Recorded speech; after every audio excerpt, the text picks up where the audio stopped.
Habitants de la terre, écoutez l'appel du ciel. Il est écrit. Ce qui arriva du temps de Noé arrivera de même à l'avènement du Fils de l'homme. Matthieu 24, 37.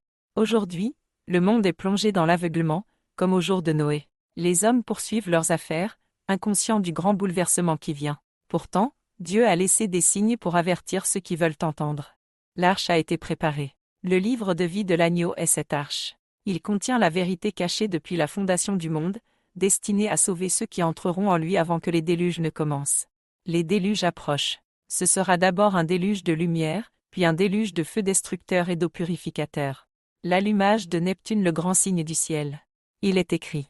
Je ferai paraître des prodiges dans les cieux et sur la terre, du sang, du feu et des colonnes de fumée. Joël 2:30. Le 15 décembre 2031, Neptune s'allumera. Ce sera l'accomplissement des prophéties, le signe céleste visible par tous, le flambeau allumé dans la nuit du monde. Alors, plus rien ne pourra être caché. Tous verront, mais tous ne comprendront pas.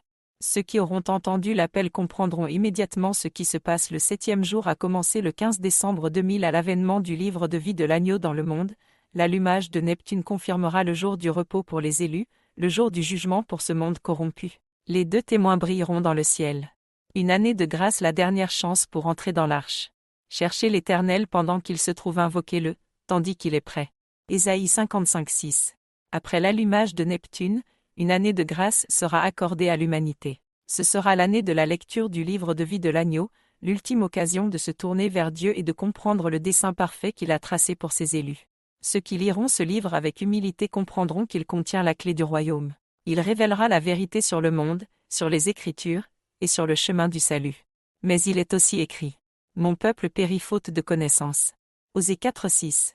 Beaucoup refuseront de voir. Beaucoup riront, comme ils riaient de Noé construisant son arche. Mais ceux qui persévéreront, ceux qui entreront dans cette arche spirituelle, seront préservés. Une année de retrait, l'ascension sur les hauteurs pour échapper à la dévastation.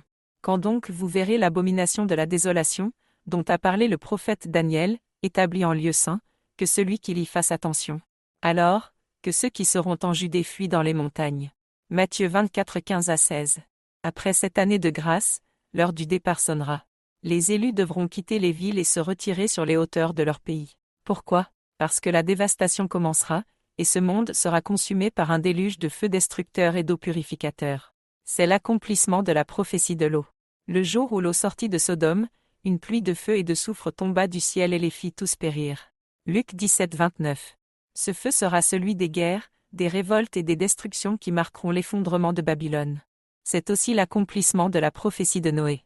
En ce jour-là, une grande cataracte s'ouvrit dans les cieux, et les sources du grand abîme jaillirent. Genèse 7:11. Cette eau sera celle de la purification finale, qui balayera les impuretés du monde, laissant place à la nouvelle terre. Seuls ceux qui auront écouté l'appel et seront montés sur les hauteurs seront épargnés. 150 jours plus tard, l'établissement du royaume. Après 150 jours, les eaux se retirèrent, et l'arche s'arrêta sur le sommet du mont Ararat. Genèse 8, 3-4. Quand la dévastation sera achevée, le royaume apparaîtra. Ceux qui auront persévéré, ceux qui auront compris, sortiront de l'arche et verront la nouvelle terre sous un nouveau ciel. Alors une nouvelle alliance sera établie, et la paix de Dieu régnera enfin parmi les élus. Comme Noé sortit de l'arche après le déluge, ceux qui auront tenu ferme jusqu'à la fin entreront dans le royaume promis. La colombe reviendra avec un rameau d'olivier, symbole de paix et d'une terre purifiée. Habitants de la terre, entrez dans l'arche avant qu'il ne soit trop tard. Le livre de vie de l'agneau est l'arche de Noé de cette génération. Ceux qui y entrent maintenant seront préservés de ce qui vient. Ceux qui retardent comprendront trop tard. Il est écrit. Comme au jour de Noé, ils ne se doutèrent de rien jusqu'à ce que le déluge vienne et les emporte tous. Matthieu 24, 39. Ne soyez pas de ceux qui seront pris au dépourvu. Le déluge vient. La porte de l'arche est encore ouverte. Entrez maintenant, avant qu'elle ne se referme. Le royaume est proche.